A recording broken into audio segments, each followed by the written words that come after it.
नमस्कार.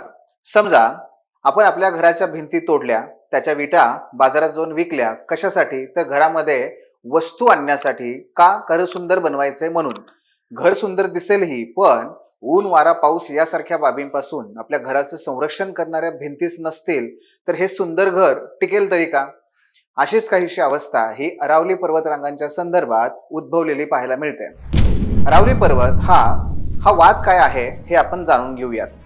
सर्वोच्च न्यायालयाने अरावली पर्वत रांगेसाठी केंद्रीय पर्यावरण मंत्रालयाने दिलेली जी उंचीवर आधारित नवीन व्याख्या आहे ती स्वीकारली आणि त्यानुसार स्थानिक भूभागापासून किमान 100 मीटर किंवा त्यापेक्षा जास्त उंची असलेल्या टेकड्यांनाच आता अरावली मानलं जाईल. तसेच 500 मीटरच्या परिघात असलेल्या अशा 2 किंवा अधिक टेकड्यांच्या समूहाला अरावली रांग म्हटलं जाईल. पण या व्याख्येमुळे काय झालं, तर अरावलीचा मोठा भाग, जवळपास 90% अधिक, हा कायदेशीर संरक्षणातून बाहेर पडला.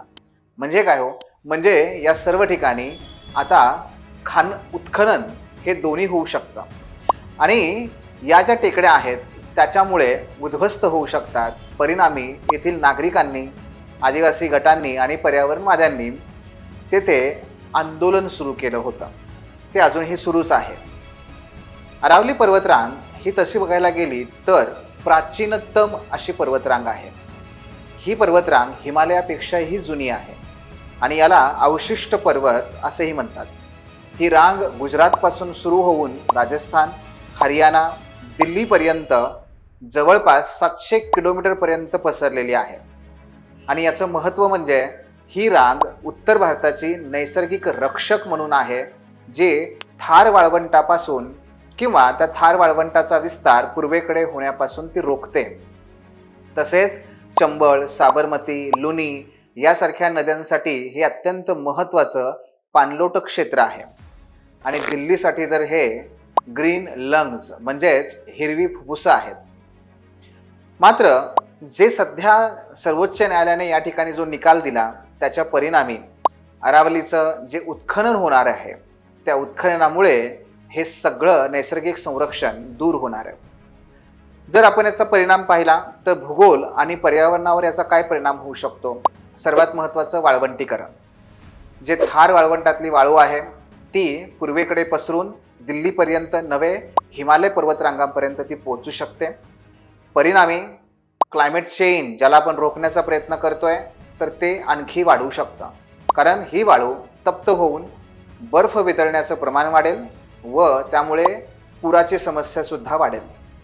भूजल संकट, कारण अरावली पर्वत एखाद्या स्पंजप्रमाणे काम करतो.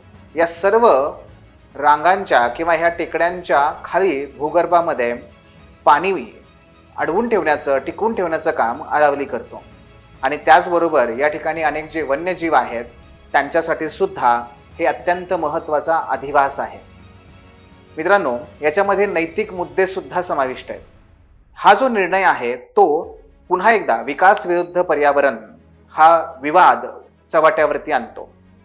अल्पकालीन आर्थिक फायद्यासाठी दीर्घकालीन पर्यावरणीय सुरक्षेशी तडजोड करणं हे कितपत नैतिक आहे? दुसरा मुद्दा यात आहे मानव केंद्रित दृष्टिकोन. निसर्गाची व्याख्या केवळ मानवी फायद्यासाठी म्हणजेच खाणकाम, इमारती याच्यासाठी करणं आणि ते लाखो जीवजंतूच्या अधिकारांचं म्हणजेच ॲनिमल एथिक्सचं उल्लंघन नाहीये का? आणि त्याचबरोबर आंतरपिढी न्याय, म्हणजेच आपण आजच्या गरजा पूर्ण करण्यासाठी जे करतोय त्यामुळे भविष्यातल्या पिढ्यांचं जगणं आपण धोक्यात आणत नाहीये का? अशाच पद्धतीने जे सामाजिक मुद्दे आहेत ते सुद्धा महत्त्वाचे आहेत.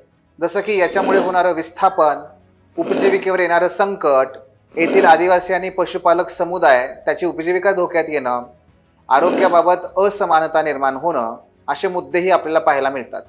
एवढंच नव्हे तर यामुळे पर्यावरणीय चळवळी ज्या सुरू झालेल्या आहेत जसं की अरावली बचाओ, तर त्याचबरोबर याच्यामुळे मानवी आणि पशु यांच्या दरम्यानचा जो संघर्ष आहे तो सुद्धा वाढला जाईल. एवढंच नव्हे मित्रांनो, तर ह्या अशा पद्धतीने आपल्याला या सर्व परिणामांचा विचार करणं गरजेचं आहे. चांगली बाब हीच आहे की केंद्र सरकारने आता नव्याने निर्णय घेतलेला आहे की यापुढे आम्ही या पट्ट्यामध्ये कोणत्याही नव्या खाणकामाला परवानगी देणार नाही. तेव्हा मित्रांनो, निसर्गाला आपण मोजपट्टीने मोजू शकतो का? 100 मीटरची ही मोजपट्टी या विशालतम अशा निसर्गाला आणि ज्याच्यावरती आपल्या सर्वांचं अस्तित्व टिकलेलं आहे अशा निसर्गाला मोजण्यासाठी पुरेशी आहे का?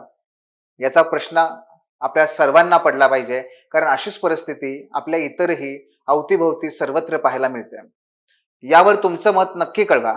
धन्यवाद. Thanks for watching. If you found this video valuable, don't forget to like, share and subscribe our channel. The Officer, your personal mentor.